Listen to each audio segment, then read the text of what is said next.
O livro de Urântia. Documento 4. A relação de Deus com o universo. 5. Ideias errôneas sobre Deus. A tradição religiosa é o registro, imperfeitamente preservado, das experiências dos homens sabedores de Deus das eras passadas. Contudo, tais registros não são confiáveis como guias para a vida religiosa, nem como fonte de informação verdadeira sobre o Pai Universal. Tais crenças antigas têm sido invariavelmente alteradas pelo fato de o homem primitivo haver sido um elaborador de mitos. Em Urântia, uma das fontes principais de confusão a respeito da natureza de Deus provém do fato de que os vossos livros sagrados não foram capazes de distinguir claramente as personalidades da Trindade do Paraíso entre elas próprias, nem entre a deidade do Paraíso e os criadores e administradores do universo local. Durante as dispensações passadas de entendimento parcial, os vossos sacerdotes e profetas não conseguiram estabelecer com clareza as diferenças entre os príncipes planetários, os soberanos dos sistemas, os pais da constelação, os filhos criadores, os governantes dos superuniversos, o Ser Supremo e o Pai Universal. Muitas das mensagens de personalidades subordinadas, tais como os portadores da vida e várias ordens de anjos, têm sido apresentados nos vossos registros como sendo provenientes do próprio Deus. O pensamento religioso de Urântia ainda confunde as personalidades coligadas da deidade e da Trindade com o próprio Pai Universal, de maneira a dar a todos um mesmo nome. Os povos de Urântia continuam sofrendo a influência de conceitos primitivos de Deus.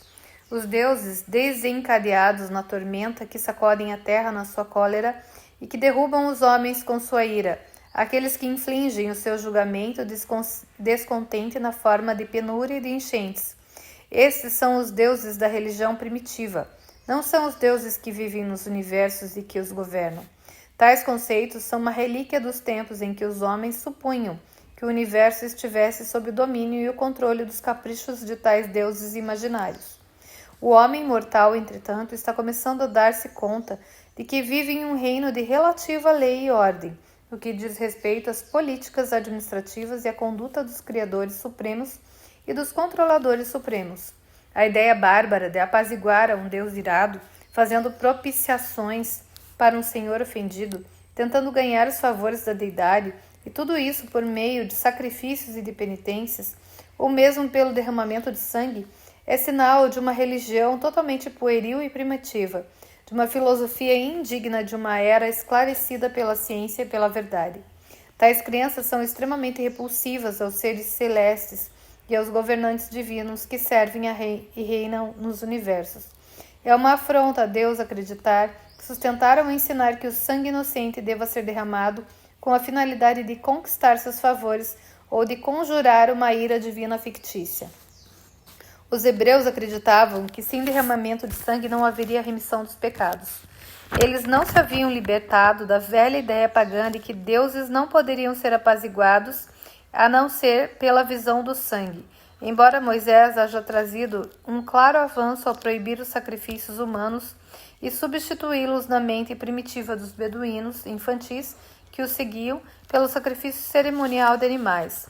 A outorga de si próprio, feita pelo Filho do Paraíso no vosso mundo, foi inerente à situação de fechamento de uma era planetária. Não que haja sido necessária a propósito de ganhar os favores de Deus, mas sim porque era inevitável.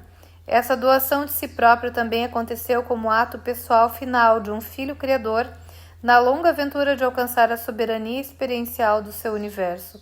Que distorção do caráter infinito de Deus não é o ensinamento de que o seu coração paternal, em sua suposta frieza e dureza austeras, não era tocado pelos sofrimentos e infortúnios das suas criaturas, de que a sua misericórdia terna não seria distribuída senão quando ele visse o seu filho inocente sangrando, morrendo na cruz do Calvário? Mas os habitantes de Urântia hão de libertar-se dos erros antigos e das superstições pagãs a respeito da natureza do Pai Universal. A revelação da verdade sobre Deus está surgindo e a raça humana está destinada a conhecer o Pai Universal em toda a sua beleza e caráter e graça de atributos que o Filho Criador tão magnificamente descreveu ao residir em Urântia como o Filho do Homem e Filho de Deus, apresentado por um conselheiro divino diverso. E a gente termina aqui o documento 4.